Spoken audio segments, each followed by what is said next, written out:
Hello everyone, very very good evening. कैसे हैं? Hope करता हूं आप सब लोग अच्छे ही होंगे। जीके जीएस की स्पेशल क्लास में आप सभी लोगों का बहुत बहुत स्वागत है। आज की इस क्लास में जीके जीएस के टॉप 50 क्वेश्चंस को हम लोग डिस्कस करने वाले हैं। और इस क्लास में मैंने जितने भी क्वेश्चंस लिए हैं सारे के सारे सिलेक्टेड क्वेश्चंस लिए हैं, प्रीवियस क्वेश्चंस लिए हैं जो हर वर्ष बीएड एंट्रेंस एग्जाम में पूछे जाते हैं। तो पूरी क्लास ध्यान से देखना, जितने भी प्रश्न आपके सही हो लास्ट में कमेंट बॉक्स में अपना रियल स्कोर आप लोग जरूर बताना। तो एक बार सभी लोग यहाँ पे थम्स अप करेंगे। क्या ऑडियो वीडियो क्लियर है?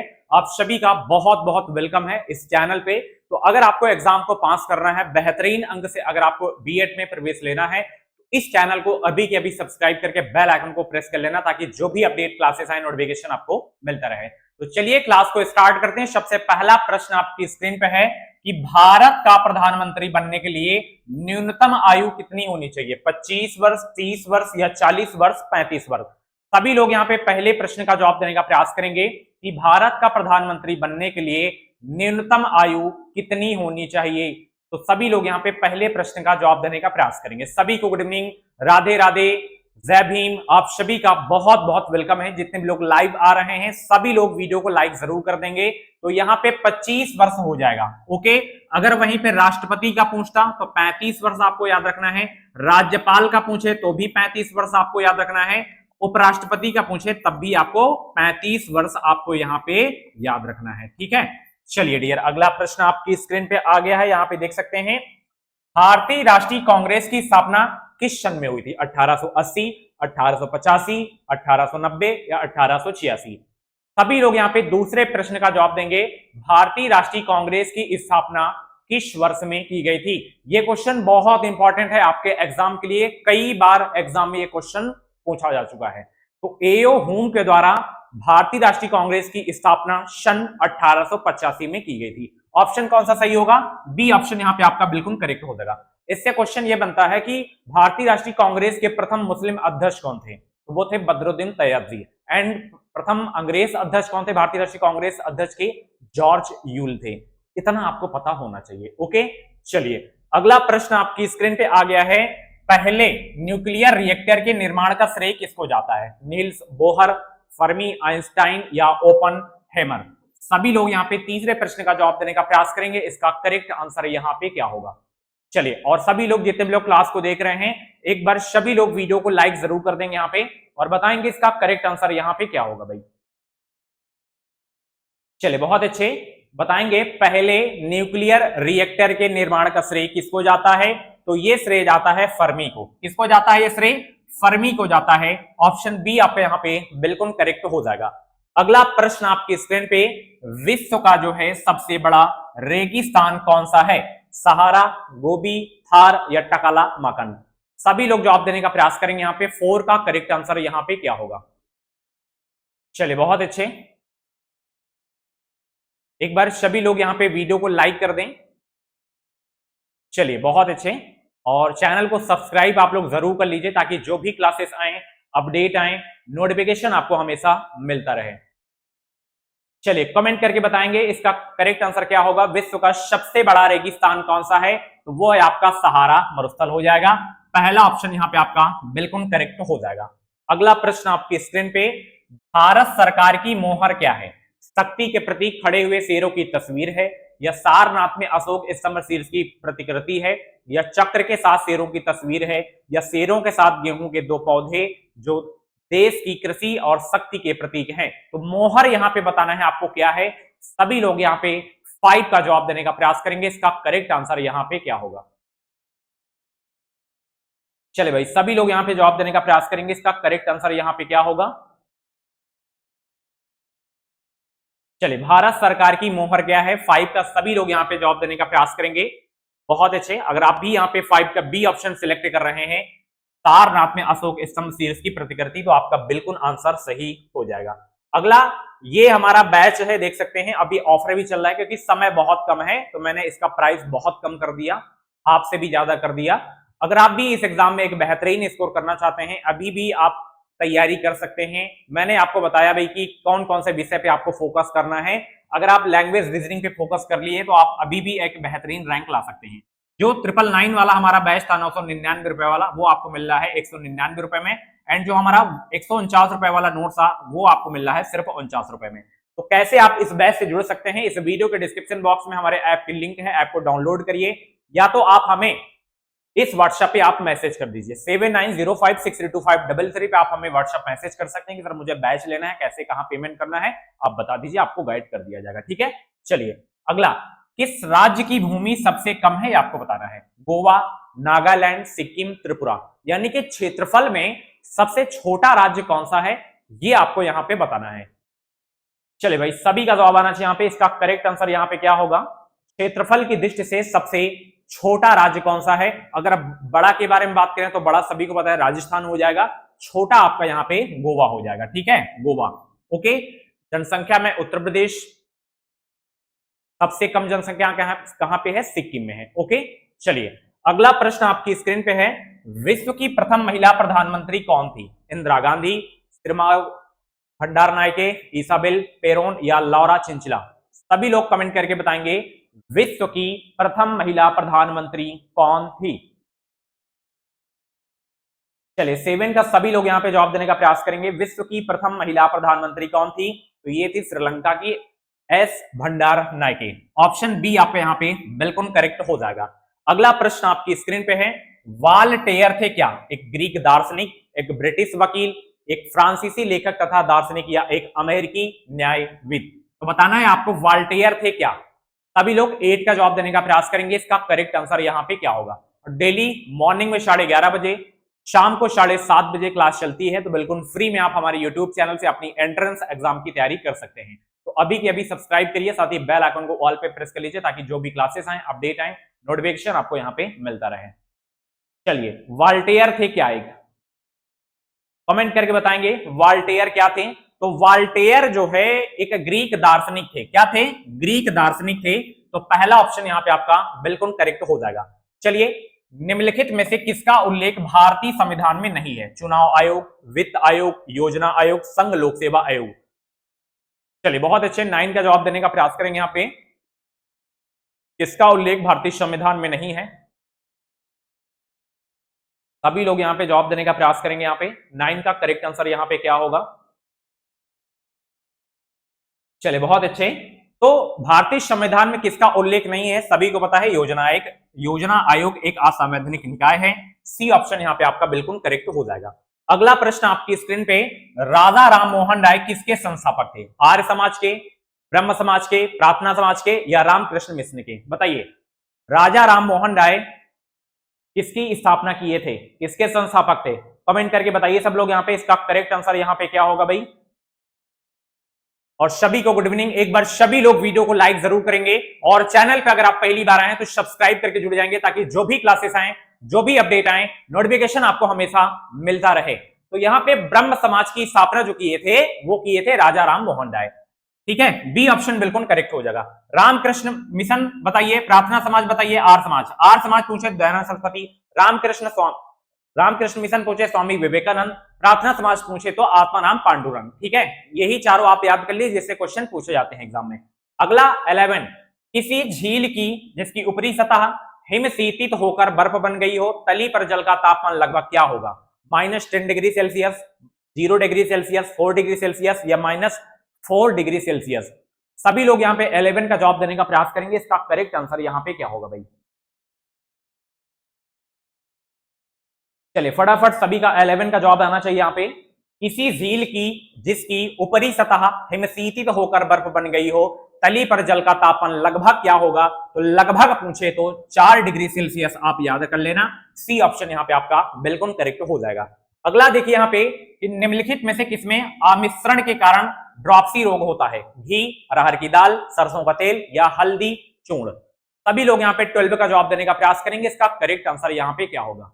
और सभी से रिक्वेस्ट है, जितने भी लोग क्लास को यहाँ पे देख रहे हैं, लाइव हैं, एक बार वीडियो को लाइक जरूर कर देंगे। चलिए फटाफट सभी लोग वीडियो को लाइक करें यहाँ पे और बताएंगे 12 का करेक्ट आंसर यहाँ पे क्या होगा भाई। निम्नलिखित में से किसमें आमिश्रण अपमिश्रण के कारण ड्रॉप्सी रोग होता है। सरसों का तेल। ठीक है, सी ऑप्शन यहाँ पे आपका बिल्कुल करेक्ट हो जाएगा। अगला देखिए यहाँ पे, निम्नलिखित में से कौन सा एक भारत का प्रवाल द्वीप समूह है। अंडमान निकोबार, मिनिकॉय, या लक्षद्वीप। सभी लोग यहाँ पे 13 का जवाब देंगे। कौन सा एक भारत का प्रवाल द्वीप समूह है? फटाफट सभी लोग यहाँ पे 13 का जवाब देने का प्रयास करेंगे। इसका करेक्ट आंसर यहाँ पे क्या होगा भाई?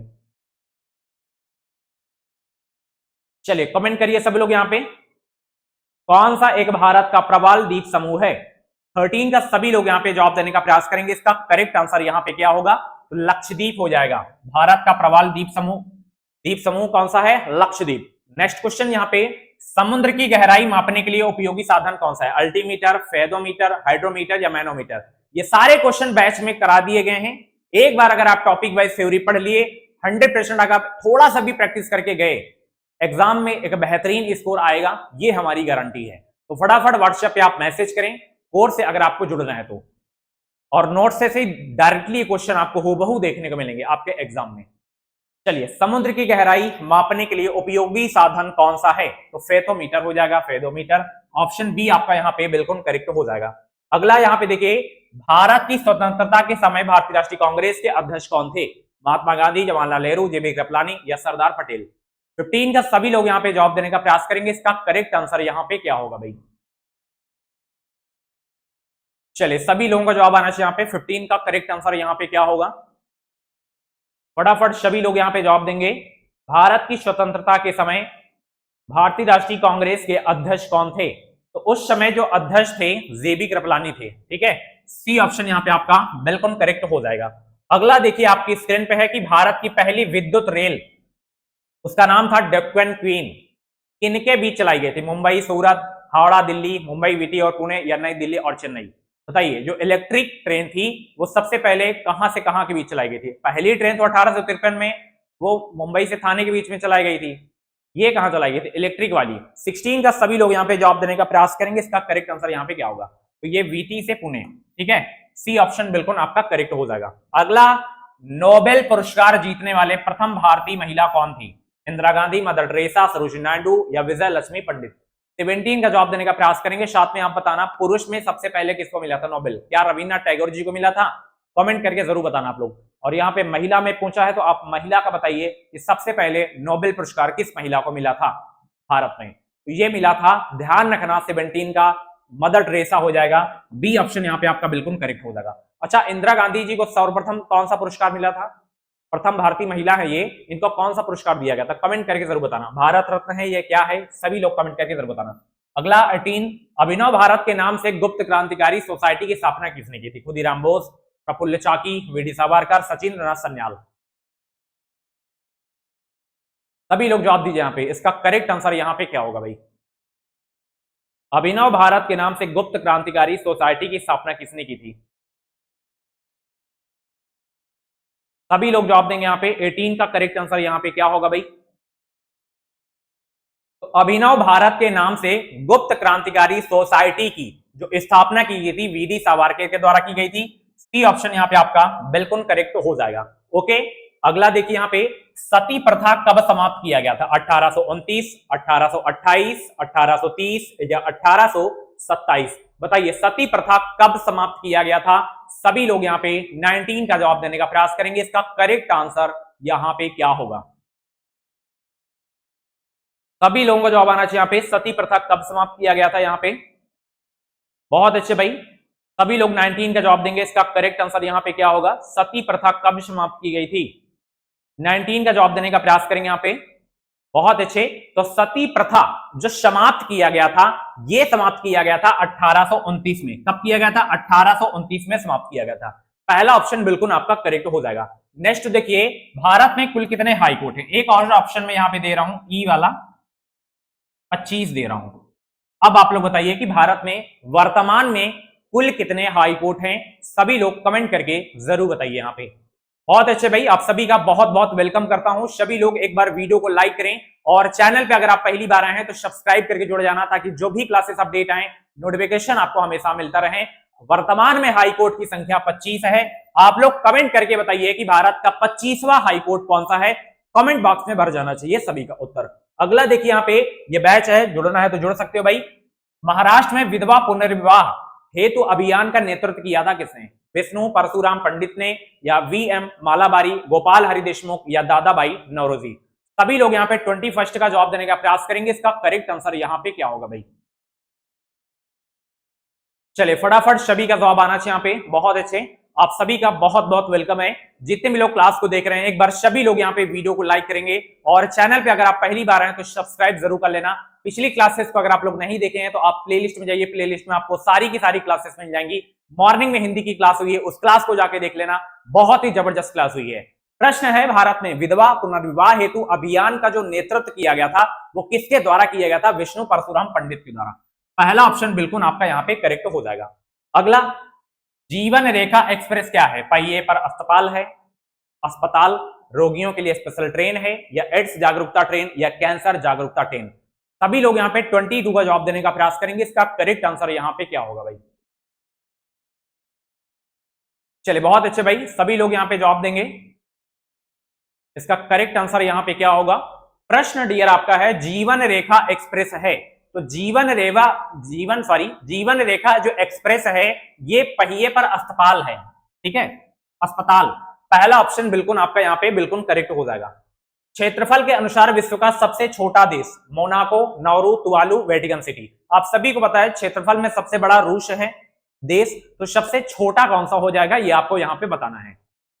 चलिए फटाफट सभी का जवाब आना चाहिए यहाँ पे। क्षेत्रफल की दृष्टि से विश्व का सबसे छोटा देश आपका है वेटिकन सिटी। कौन सा हो जाएगा? वेटिकन सिटी हो जाएगा। डी ऑप्शन बिल्कुल करेक्ट हो जाएगा। और भारत का कौन सा स्थान है कमेंट करके जरूर बताना। क्षेत्रफल की दृष्टि से भारत का कौन सा स्थान है विश्व में? चलिए, इस ग्रह को पृथ्वी का जुड़वा ग्रह कहा जाता है, जुड़वा बहन कहा जाता है? शुक्र, मंगल, यूरेनस या नेपच्यून को? सभी लोग यहाँ पे जवाब देने का प्रयास करेंगे। चलिए बहुत अच्छे भाई, सभी लोगों का स्वागत करता हूं मैं। सभी लोग यहाँ पे जवाब देने का प्रयास करेंगे। यहाँ पे इसका करेक्ट आंसर यहाँ पे क्या होगा? पृथ्वी की जुड़वा बहन शुक्र को कहा जाता है, भागनी ग्रह। कभी कभी लैंग्वेज चेंज कर देता है। पहला ऑप्शन बिल्कुल करेक्ट होगा। अब आप लोगों से प्रश्न है कि भोर का तारा किसे कहा जाता है? भोर का तारा कमेंट बॉक्स में भर जाना चाहिए। यहाँ पे नीला ग्रह किसे कहा जाता है? सभी लोग कमेंट बॉक्स में बताएंगे। भारत की सर्वप्रथम महिला राष्ट्रपति कौन है? श्रीमती इंदिरा गांधी, श्रीमती सुचेता कृपलानी, श्रीमती विजयलक्ष्मी पंडित, श्रीमती प्रतिभा सिंह देवी सिंह पाटिल। प्रथम महिला राष्ट्रपति भारत की कौन थी? सभी लोग यहाँ पे कमेंट करके बताएंगे। यहाँ पे चलिए भाई 25 का सभी लोग यहाँ पे जवाब देने का प्रयास करेंगे कि भारत की सर्वप्रथम महिला राष्ट्रपति कौन है या थी? तो वो थी प्रतिभा देवी सिंह पाटिल। ऑप्शन डी आपका यहाँ पे बिल्कुल करेक्ट हो जाएगा। चलिए डियर, अगला प्रश्न आपकी स्क्रीन पे। नदी के तट पर पौधे क्यों उगाए जाते हैं? बाढ़ को रोकने के लिए, छांव के लिए, सिल्टिंग और अपरदन को घटाने के लिए, या वायु प्रदूषण नियंत्रित करने के लिए? 26 का सभी लोग यहाँ पे जवाब देने का प्रयास करेंगे। इसका करेक्ट आंसर यहाँ पे क्या होगा? चलिए आप सभी का बहुत बहुत वेलकम करता हूं मैं। सभी लोग यहाँ पे जवाब देंगे। इसका करेक्ट आंसर यहाँ पे क्या होगा? नदी के तट पर पौधे क्यों उगाए जाते हैं? क्या कारण होता है बताइए? जो नदी के तट पर पौधे उगाए जाते हैं उसका एक ही कारण है, आप याद कर लेना, सिल्टिंग और अपरदन को घटाने के लिए। सी ऑप्शन यहाँ पे आपका बिल्कुल करेक्ट हो जाएगा। अगला देखिए यहाँ पे, बांदीपुर नेशनल पार्क कहां स्थित है? राजस्थान, आंध्र प्रदेश, असम या कर्नाटक? 27 का जवाब देंगे यहाँ पे। बांदीपुर राष्ट्रीय उद्यान ये भारत के किस राज्य में स्थित है? सभी लोग कमेंट करके बताएंगे। इंपॉर्टेंट लिख लेना, स्टार लगा के नोट कर लेना, बहुत ही इंपॉर्टेंट क्वेश्चन है आपके एग्जाम के लिए। तो बांदीपुर राष्ट्रीय उद्यान ये नेशनल पार्क ये है आपका कर्नाटक में। मानस वन्य जीव अभ्यारण्य कहां पे है? उसका उत्तर इसी ऑप्शन में है।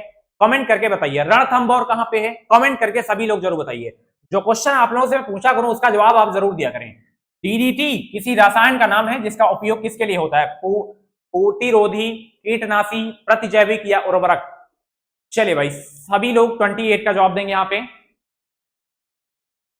28 का सभी लोग यहाँ पे जवाब देने का प्रयास करेंगे। यहाँ पे डीडीटी किसी रसायन का नाम है जिसका उपयोग किसके लिए होता है? तो इसका जो उपयोग होता है याद करना, आप लोग यहाँ पे याद रख लेना, कीटनाशी के लिए होता है। बी ऑप्शन यहाँ पे आपका बिल्कुल करेक्ट हो जाएगा।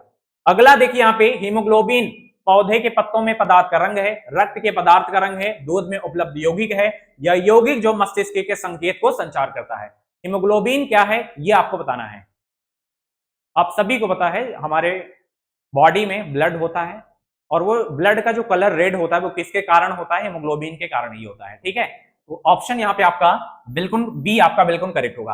आप लोगों से प्रश्न है, कौन सा ब्लड ग्रुप है जो सर्वदाता होता है, कौन सा ब्लड ग्रुप है जो सर्वग्राही होता है, ब्लड का पीएच मान कितना होता है, कमेंट बॉक्स में सभी लोग बताएंगे।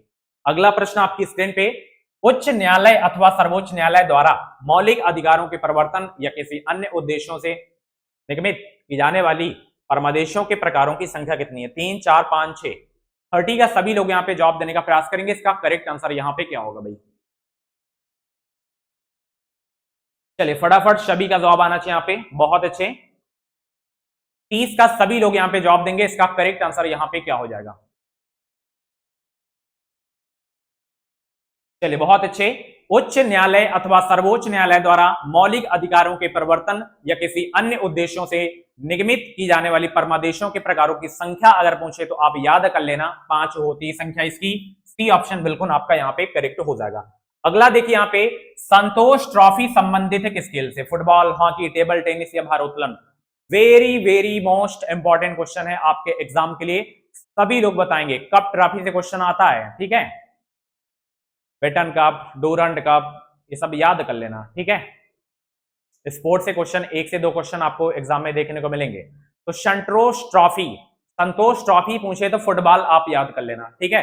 31 का पहला ऑप्शन बिल्कुल ए आपका बिल्कुल करेक्ट हो जाएगा, फुटबॉल। संतोष ट्रॉफी का संबंध फुटबॉल से है। लोकसभा का सत्र न्यूनतम बुलाया जाता है वर्ष में 1 बार, वर्ष में 2 बार, वर्ष में 3 बार या वर्ष में 4 बार? 32 का जवाब देंगे। लोकसभा का सत्र न्यूनतम बुलाया जाता है कितनी बार?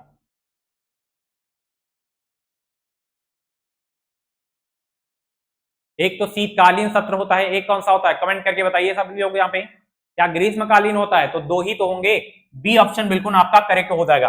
अगला देखिए आपकी स्क्रीन पे कि निम्नलिखित में से रिजर्व बैंक ऑफ इंडिया द्वारा तंत्र में से अतिरिक्त मुद्रा को बाहर निकालने के लिए एक यंत्र के रूप में प्रयोग किया जाता है? नगद संचित अनुपात बढ़ाकर, रिवर्स रेपो रेट बढ़ाकर, या रेपो रेट घटाकर, या दोनों, ए व बी दोनों? 33 का सभी लोग यहाँ पे जवाब देने का प्रयास करेंगे। इसका करेक्ट आंसर यहाँ पे क्या हो जाएगा भाई?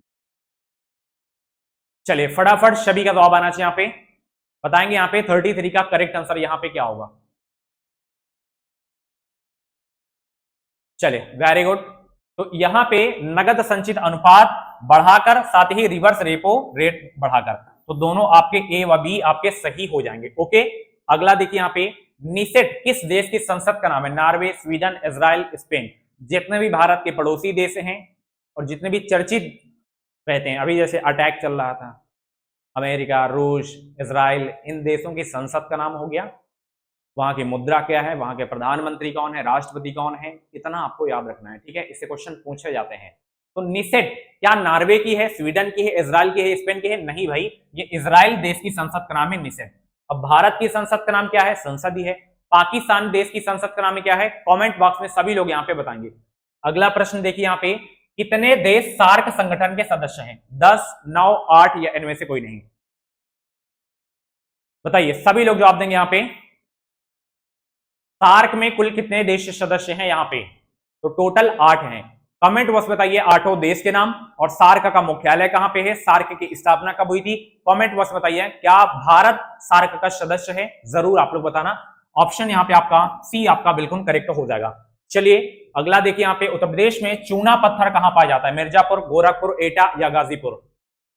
उत्तर प्रदेश में चूना पत्थर कहां पाया जाता है? सभी लोग यहाँ पे कमेंट करके बताएंगे। इसका करेक्ट आंसर यहाँ पे क्या हो जाएगा?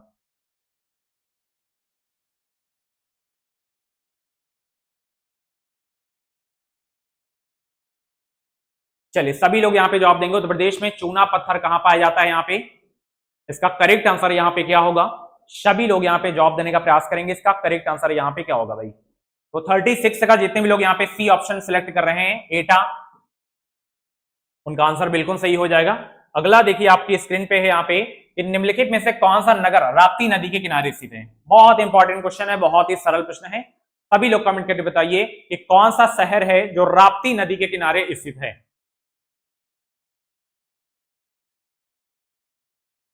बताइए कौन सा नगर है या शहर है जो राप्ती नदी के किनारे है? कानपुर गंगा हो जाएगा, लखनऊ गोमती हो जाएगा, जौनपुर गोमती हो जाएगा, गोरखपुर आपका राप्ती नदी किनारे है, ठीक है। डी ऑप्शन यहाँ पे आपका बिल्कुल करेक्ट हो जाएगा। मुगल सम्राट अकबर ने अपना मकबरा निम्नलिखित में से कहां बनवाया था? आगरा, दिल्ली, लखनऊ या झांसी में? अकबर अपना मकबरा कहां बनवाया था? सभी लोग कमेंट करके बताइए, फटाफट सभी का आंसर आना चाहिए यहाँ पे। बताइए सब लोग यहाँ पे, मुगल सम्राट ने अपना मकबरा निम्नलिखित में से कहां बनवाया था? ये मक्खी कहां बैठ रही है आज? बताइए इसका करेक्ट आंसर यहाँ पे क्या होगा? अकबर ने अपना मकबरा निम्नलिखित में से कहां बनवाया था? ये अपना मकबरा बनाया था आगरा में। ठीक है, पहला ऑप्शन यहाँ पे आपका बिल्कुल करेक्ट हो जाएगा। अगला देखिए आपकी स्क्रीन पे, सुरसेन महाजनपद की राजधानी निम्नलिखित में से कहां थी? वाराणसी, मथुरा, इलाहाबाद या देवरिया? सभी लोग यहाँ पे जवाब देंगे। 39 का करेक्ट आंसर यहाँ पे क्या होगा? सुरसेन महाजनपद की राजधानी निम्नलिखित में से कहां थी? 13 का जवाब देने का प्रयास करेंगे, इसका करेक्ट आंसर यहाँ पे क्या होगा भाई? और एक बार सभी लोग वीडियो को लाइक करें। यहाँ पे कहने से ही आप लोग लाइक करते हैं, तो जितने भी लोग क्लास में आया करें तुरंत आप लोग वीडियो को लाइक कर दिया करें। ठीक है, तुरंत आप लोग वीडियो को लाइक किया करें ताकि ये क्लास और लोगों के पास पहुंच सके। ठीक है, तो लाइक जरूर किया करें आप लोग। तो शूरसेन महाजनपद की राजधानी निम्नलिखित में से कहां थी? तो ये थी डियर मथुरा में। कहां थी? मथुरा। बी ऑप्शन यहाँ पे आपका बिल्कुल करेक्ट हो जाएगा। अगला देखिए यहाँ पे, उत्तर प्रदेश में विधान परिषद सदस्यों की संख्या कितनी? 110, 112, 90 या 100? बहुत ही सरल प्रश्न है। सभी लोग यहाँ पे 40 का जवाब देने का प्रयास करेंगे, इसका करेक्ट आंसर यहाँ पे क्या होगा? बताइए उत्तर प्रदेश में विधान परिषद सदस्यों की कुल संख्या कितनी है? 40 का सभी लोग यहाँ पे जवाब देने का प्रयास करेंगे, इसका करेक्ट आंसर यहाँ पे क्या हो जाएगा?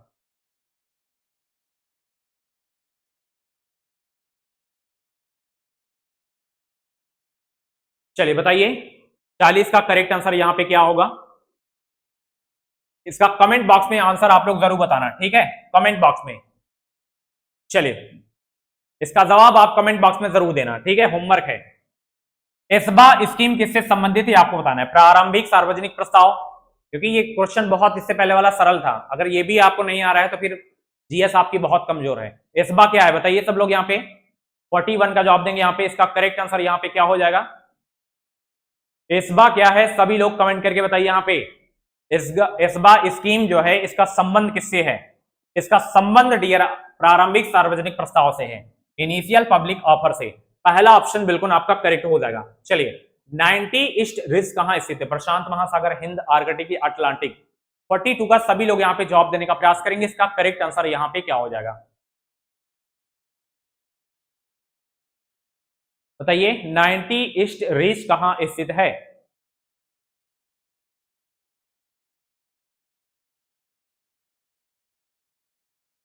नाइनटी ईस्ट रिच कहां स्थित है? 42 का सभी लोग यहाँ पे जवाब देने का प्रयास करेंगे, इसका करेक्ट आंसर यहाँ पे क्या हो जाएगा? तो ये है हिंद महासागर में 90 ईस्ट रिच। बी ऑप्शन यहाँ पे आपका बिल्कुल करेक्ट हो जाएगा। अगला देखिए, निम्नलिखित में से कौन रक्त में शामिल होता है? लाल रक्त कणिकाएं, श्वेत रक्त कणिकाएं, प्लेटलेट्स एवं प्लाज्मा या उपरोक्त सभी लोग यहाँ पे बताएंगे। 43 का करेक्ट आंसर यहाँ पे क्या होगा? फटाफट जवाब देंगे, कौन रक्त में शामिल होता है? जवाब देंगे सब लोग यहाँ पे, कौन रक्त में शामिल होता है यहाँ पे?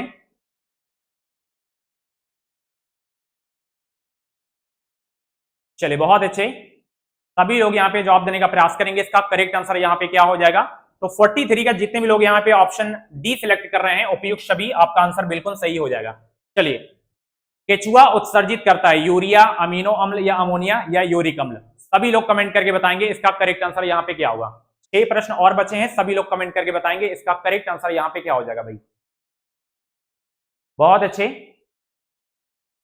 बताएंगे सब लोग यहाँ पे। केचुआ जो है उत्सर्जित करता है, तो केचुआ याद रखना आप लोग, केचुआ जो है अमोनिया उत्सर्जित करता है। सी ऑप्शन यहाँ पे आपका बिल्कुल करेक्ट हो जाएगा। अगला प्रश्न आपकी स्क्रीन पे है, गांधी जी ने असहयोग आंदोलन कब शुरू किया? 1920, 1930, 1940 या 1941? बहुत ही सरल प्रश्न है, सभी का सही जवाब आना चाहिए यहाँ पे। असहयोग आंदोलन की शुरुआत कब हुई थी? याद रखना 1920 में हुई थी। ऑप्शन यहाँ पे आपका जो है कौन सा सही हो जाएगा? पहला ऑप्शन यहाँ पे आपका बिल्कुल करेक्ट हो जाएगा। अगला देखिए आपकी स्क्रीन पे है, मार्बल क्या है? अंतर्वेदी आग्नेय सेल, कायांतरित सेल है या बहिर्वेदी आग्नेय सेल है या औषधि सेल? ये भी कई बार अपनी क्लास में क्वेश्चन में करवा चुका हूं। सभी लोग यहाँ पे 46 का जवाब देने का प्रयास करेंगे, इसका करेक्ट आंसर यहाँ पे क्या होगा? मार्बल क्या है सभी लोग बताएं। और सभी लोग जितने भी लोग क्लास को देख रहे हैं, एक बार वीडियो को लाइक करें। सभी लोग एक बार वीडियो को लाइक जरूर कर देंगे। यहाँ पे 46 का मार्बल एक कायांतरित सेल है यहाँ पे। ठीक है, बी ऑप्शन बिल्कुल करेक्ट हो जाएगा। कन्नौज युद्ध कब हुआ था बताइए? बहुत ही सरल प्रश्न है, ये भी कई बार अपनी क्लास में करवा चुका हूं मैं। कन्नौज का युद्ध कब हुआ था? सभी लोग कमेंट करके बताएंगे यहां पे। चलिए बहुत अच्छे, सभी को गुड इवनिंग, राधे राधे। सभी लोग एक बार वीडियो को लाइक करें, यहाँ पे 100+ लाइक इस क्लास में होनी चाहिए, लाइव ही, ठीक है। तो फटाफट सभी लोग यहाँ पे लाइक करेंगे यहाँ पे वीडियो को। चलिए, तो कन्नौज का युद्ध आपको याद रखना है 1540, ऑप्शन सी आपका यहाँ पे बिल्कुल करेक्ट हो जाएगा। अगला, फुटबॉल टीम में खिलाड़ियों की संख्या, बहुत ही सरल प्रश्न है भाई, सभी लोग यहाँ पे जवाब देंगे। इसका करेक्ट आंसर यहाँ पे क्या होगा? क्रिकेट हो गया, फुटबॉल हो गया, तो कितनी खिलाड़ियों की संख्या होती है? 11 आपको याद रखना है, ठीक है। आप लोगों से एक प्रश्न है, कबड्डी में खिलाड़ियों की संख्या कितनी होती है? कमेंट बॉक्स में जरूर बताना। कबड्डी हो गया, बेसबॉल हो गया, इसमें खिलाड़ियों की संख्या कितनी होती है? जरूर आप लोग बताइए, ठीक है। अगला, पृथ्वी एवं सूर्य के मध्य अधिकतम दूरी की स्थिति को किस नाम से जानते हैं? ये आपको बताना है यहाँ पे। उपसौर, अपसौर, विषुव या संचालन? कमेंट करके बताइए। 49 का करेक्ट आंसर यहाँ पे क्या होगा? फटाफट सभी लोग यहाँ पे जवाब देने का प्रयास करेंगे। इसका करेक्ट आंसर यहाँ पे क्या होगा भाई? अधिकतम पूछे तो उपसौर, न्यूनतम पूछे तो अपसौर, आपको याद रखना है, ठीक है। चलिए, ये लास्ट क्वेश्चन है आप लोगों के लिए, जो है होमवर्क है 50 का, कि निम्नलिखित में देशों में से किसमें मेयान ज्वालामुखी पर्वत स्थित है? अमेरिका, फिलीपींस, चिली या जापान? जो भी इसका राइट आंसर हो, आप कमेंट बॉक्स में इसका आंसर जरूर बताना। और 50 में से जितने भी प्रश्न आपके सही हुए हों, कमेंट बॉक्स में अपना रियल स्कोर भी आप लोग जरूर बताना। तो ये क्लास कैसी लगी, एक बार सभी लोग यहाँ पे फीडबैक जरूर बताएंगे। चलिए बहुत अच्छे, तो थैंक यू सो मच, मिलते हैं अगली क्लास पे, बाय बाय, टेक केयर।